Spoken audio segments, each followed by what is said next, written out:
In this video, I revisit my neighbour to see his big friendly giant of a bull. He had a huge abscess, which we helped to drain just the other day. We get the vet in to lance the abscess fully and flush the whole thing out. And then we revisit him for a third time. Guys, this is the Hoof GP.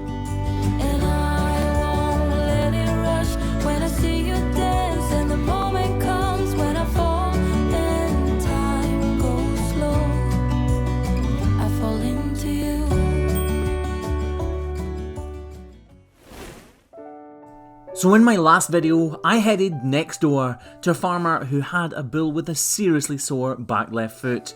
He had been round discussing problems with his feet and mentioned how lame his favourite bull had become. So, after a bit of persuasion, we managed to get this big friendly giant into the crush and began trimming away at his back left foot.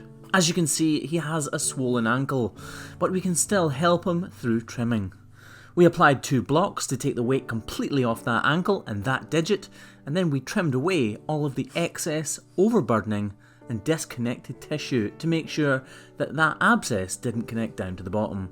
Once the trim was complete, a needle was pushed through a fistula or hole in the side of the abscess, and the farmer squeezed a large amount of pus from the pocket hidden beneath.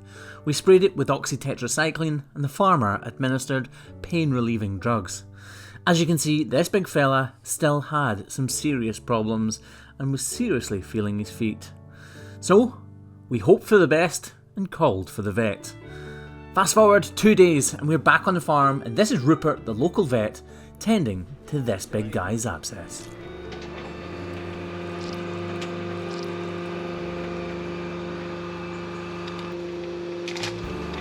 Once the abscess has been punctured or lanced at both the bottom and the very top of the pocket, Rupert uses a syringe with water infused with antibiotics to flush out the pocket beneath.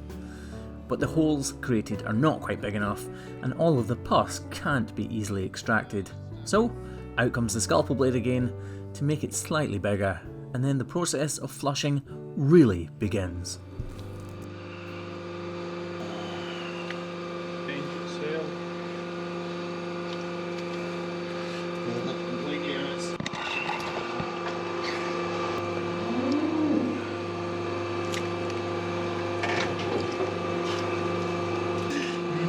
Actually, thankfully, it is quite organised, this pus, but it's hopefully it's not actually in the joint as such.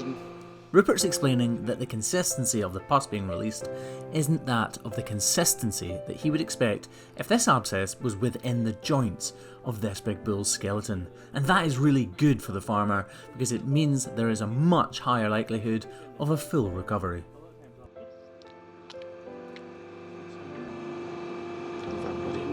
The vet uses a small pair of forceps to make sure that everything underneath the skin is fully disconnected, that needs to be anyway, and that all pus can be ejected from the area so that this bull can make a full recovery.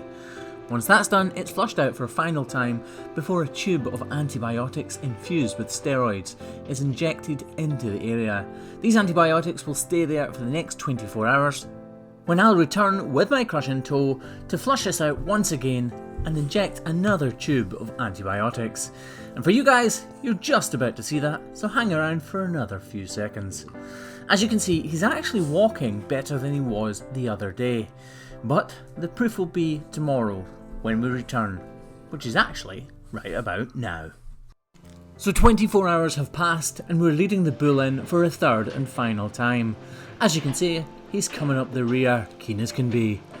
Once we get him in, we get his foot in the air so that we can examine that abscess and see how it's doing now.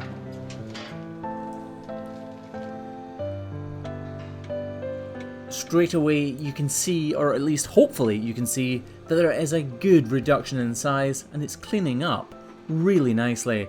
We've been left an antibiotical wash so that we can flush out the whole area in preparation for another dose of antibiotics to be injected into the pocket beneath. Let's see what gunk is forced out of this hidden abscess site. I was just about to say, what's trying to stay at you? I'm glad I did it that way though. As you've just seen, a big blob of congealed blood is pushed out of the abscess site. Even this on its own will help to reduce the pressure within this bull's foot. Hopefully you can hear that we're a little more than jovial. That's because we are really pleased with how this bull is going, so we're in high spirits.